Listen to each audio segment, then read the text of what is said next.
WLBT, 3 on your side. WLBT News starts now.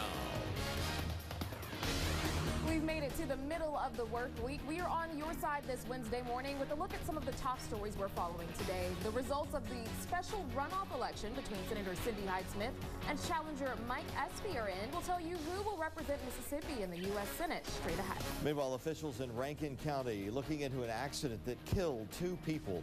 We'll hear from the Highway Patrol about what happened in just a moment. But we begin with first alert traffic and weather together. Take a live look outside at I-55 at Meadowbrook Road in Jackson.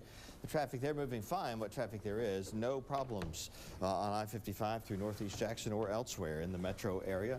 All the streets and roads are looking pretty good, although it is cold this morning. You can see the temperature there, 30 degrees. Patrick's with us with more on that. We're glad you're with us. Yeah, this morning another chilly one across the area. A little frosty on the windshield, but one positive thing, a little warmer today.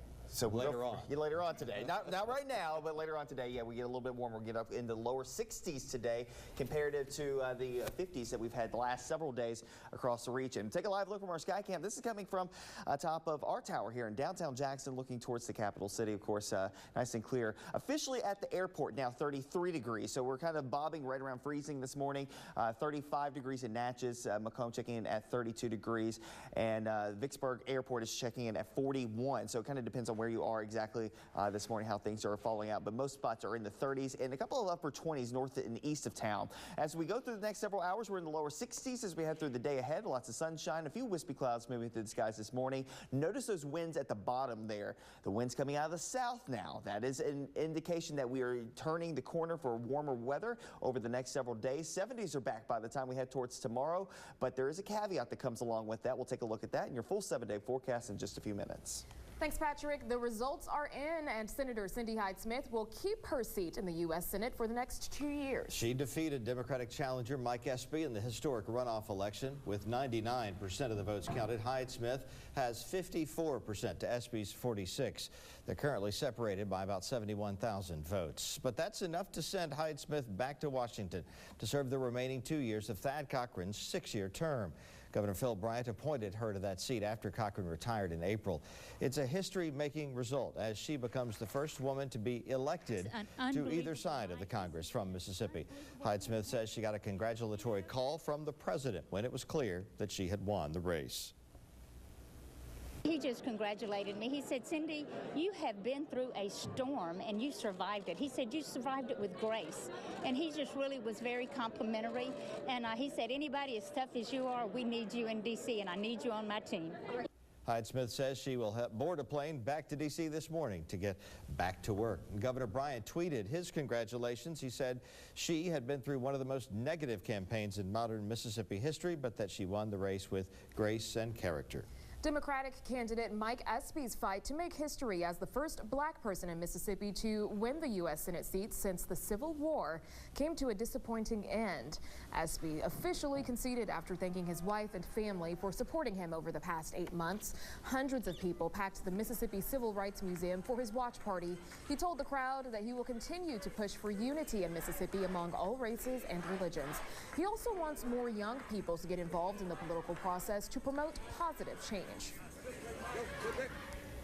Believe that Mississippi's future will be brighter than Mississippi's past. So make no mistake, tonight is the beginning. Tonight is not the end.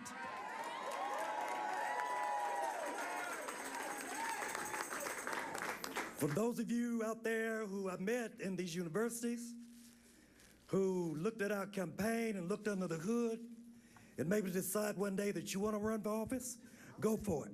Go for it. Espy says he called Hyde-Smith and congratulated her. He says he will pray for her as she goes to D.C. to help Mississippi. Jackson Mayor Chokwe Antar Lumumba issued a statement after Espy's concession. He said in part, quote, "The result tonight was not as we desired, but we ultimately understand that every defeat is not as great of a defeat as it may initially seem, and every victory is not as large of a victory as it may initially seem. I challenge Senator Hyde-Smith to unify Mississippi." This ultimately became a somewhat divisive campaign, and we have a state that can potentially be divided if the right effort is not put forth. And so I challenge her to work continuously to unify this state and build this state to one that supports everyone. The mayor went on to thank Espy for his efforts. Today, the Democratic caucus is expected to meet in Washington to nominate a candidate for House Speaker.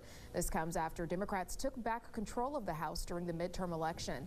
Votes for the top spot in the House will be counted on January 3rd. Right now, Minority Leader Nancy Pelosi could become the next Speaker. She's running unopposed for the position. Other House leaders will be elected next year. To keep up with the latest in Decision 2018 news, all you have to do is head over to our website, WLBT.com, or you can get our free mobile app.